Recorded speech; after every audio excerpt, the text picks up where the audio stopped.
এই দোয়াটা শিখে নেন, ইনশাআল্লাহ আপনার জীবনের সমস্ত সংকট কেটে যাবে।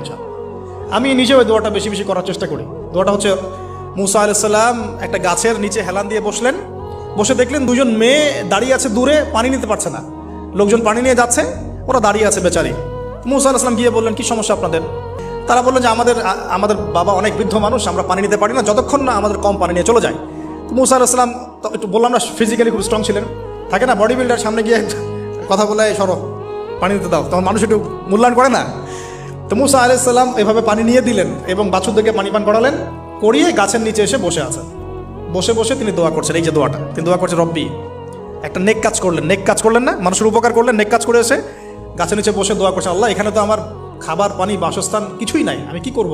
রব্বি ইন্নি লিমা আনজালতা ইলাইয়া মিন খায়রিন ফাকির, রব্বি ইন্নি লিমা আনজালতা ইলাইয়া মিন খায়রিন ফাকির।